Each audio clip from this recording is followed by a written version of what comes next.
Tech life ഇൻഡസ്ട്രിയുടെ മറ്റൊരു വീഡിയോയിലേക്ക് സ്വാഗതം. ഇന്ന് ലൈവ് സെഗ്മെന്റിൽ പെടുത്തിയിട്ടുള്ള ഒരു വീഡിയോ ആണ്. ഒട്ടുമിക്കവർക്കും ഇതിലെ വിഷയം അറിയാവുന്നതാവും. അവർക്ക് ഇതൊരു ഓർമ്മപ്പെടുത്തലും അറിയാത്തവർക്ക് ഒരു അറിവിനും വേണ്ടിയാണ് ഈ വീഡിയോ. ടൈറ്റിൽ പറയുന്നത് ഇംഗ്ലീഷിലുള്ള സാധാരണ ഉപയോഗിക്കില്ലാത്ത ഒരു വാക്കാണെങ്കിലും ഇതിന് ജീവജാലങ്ങളുടെയും മനുഷ്യൻ്റെയും ഉൽപ്പത്തിയോളം പഴക്കമുള്ള ഒരു വാക്കാണ്. എന്താണ് കമോഫ്ലാഷ്? ഒളിപ്പിക്കൽ, മറച്ചുവെക്കൽ അല്ലെങ്കിൽ സപ്രസ് ചെയ്യൽ എന്നൊക്കെ വേണേൽ ഇതിനെ പറയാം. എന്നാൽ കുറച്ചുകൂടി വിശദമായി പറഞ്ഞാൽ ചുറ്റുപാടുകളോട് ഇഴുകിച്ചേർന്നത് എന്നാണ് അർത്ഥം. അല്പം കൂടി മനസ്സിലാക്കി തരാൻ ശ്രമിക്കാം. നമ്മൾ സ്കൂളുകളിലും കമ്പനികളിലും ആശുപത്രികളിലൊക്കെ യൂണിഫോം ഇടുന്ന ആൾക്കാരെ കണ്ടിട്ടില്ലേ? കുട്ടികളെയും സ്റ്റാഫിനെയും ഒക്കെ പെട്ടെന്ന് തിരിച്ചറിയാനാണ് നമ്മൾ പല കളറുകളിലുള്ള ഇത്തരം യൂണിഫോം അവർക്ക് നൽകുന്നത്.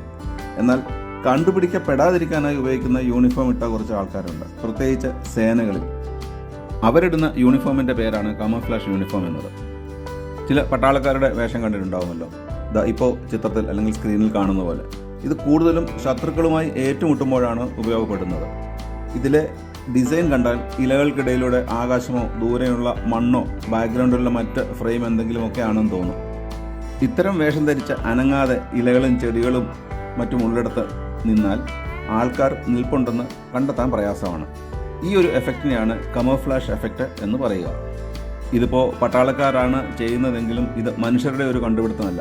ഇത് പ്രകൃതി നമുക്ക് നൽകിയതാണ്. പ്രകൃതിയിൽ നിന്നുള്ള പലതിനെയും കണ്ടാണ് ഇങ്ങനെയുള്ള യൂണിഫോം ഉണ്ടാക്കിയിരിക്കുന്നത്. അതായത് മനുഷ്യന് മൃഗങ്ങളിൽ നിന്നും ചെറു ജീവികളിൽ നിന്നും പക്ഷികളിൽ നിന്നും ഒക്കെ കിട്ടിയ ഒരു ഐഡിയയാണ്. ചില ജീവികളെയും പക്ഷികളെയും മൃഗങ്ങളെയും ഒക്കെ കണ്ടാൽ അല്ലെങ്കിൽ അവരുടെ പേര് പറഞ്ഞാൽ ഇത് മനസ്സിലാവുന്നതാണ്. അങ്ങനെയുള്ള ചില ജീവികളെയും മൃഗങ്ങളെയും പക്ഷികളെയും പരിചയപ്പെട്ടിട്ട് നമുക്ക് വീഡിയോ അവസാനിപ്പിക്കാം. സാൻഗ്രൂസ് ഈ പക്ഷി കുളക്കോഴി വിഭാഗത്തിൽപ്പെടുന്നതാണ്. മൺപ്രദേശങ്ങളോടത്, അതായത് ഉഷ്ണമേഖലകളിൽ കാണുന്ന മണ്ണിൻ്റെ നിറത്തോടു കൂടിയ ഈ പക്ഷികളെ മുകളിൽ നിന്നുള്ള പരുന്തോ അതല്ലെങ്കിൽ ഉയരത്തിൽ നിന്ന് നോക്കുന്ന ഒരു മൃഗമോ മറ്റോ കണ്ടുപിടിക്കാൻ പാടാണ്. മണ്ണിൽ കിടക്കുന്ന എന്തോ ആണെന്നേ തോന്നും. ഇനി മൃഗങ്ങളിൽ നോക്കിയാൽ പുള്ളിപ്പുലി, ലെപ്പേർഡ്. മരത്തിൽ കിടക്കുന്ന പുള്ളിപ്പുലിയെ കണ്ടുപിടിക്കാൻ ഒരാൾക്ക് അല്ലെങ്കിൽ ഇരകൾക്ക് പ്രയാസമാണ്. ഇരകൾ വരുമ്പോൾ ഇര തേടാനായിട്ടാണ് ഈ പ്രയോജനം അല്ലെങ്കിൽ ഈ കമോഫ്ലാഷ് എഫക്റ്റ് പുള്ളിപ്പുലികൾ ഉപയോഗിക്കുന്നത്. അതേപോലെയുള്ള മറ്റൊരു മൃഗമാണ് ആർട്ടിക് ഹെയർ എന്ന് പറയുന്നത്. ഹെയർ എന്ന് പറഞ്ഞാൽ മുയലാണെന്നറിയാം. മഞ്ഞ് മൂടിക്കിടക്കുന്ന പ്രദേശങ്ങളിലാണ്, ധ്രുവപ്രദേശങ്ങളിലാണ് ഇതിനെ കാണുന്നത്. വെളുത്ത ഐസിൻ്റെ രൂപമുള്ള ഇതിനെ കണ്ടാൽ ഐസും മുയലും തമ്മിൽ തിരിച്ചറിയാൻ പറ്റുന്നില്ല.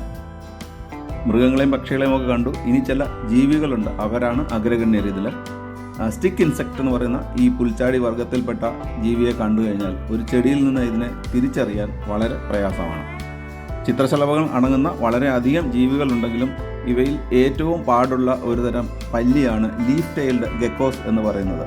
മരച്ചില്ലകളിൽ ഈ ജീവി ഇരിപ്പുണ്ടെന്ന തോന്നലേ നമുക്ക് ഉണ്ടാകില്ല. ചിത്രത്തിൽ നിന്ന് നമുക്കത് മനസ്സിലാകുന്നതാണ്. കമോഫ്ലാഷ് എന്താണെന്നും കമോഫ്ലാഷ് യൂണിഫോമിൻ്റെ പ്രയോജനം എന്താണെന്നും ഈ വീഡിയോയിൽ നിന്ന് മനസ്സിലായി എന്ന് വിചാരിക്കുന്നു. മറ്റൊരു വീഡിയോയുമായി ഉടനെ കാണാം.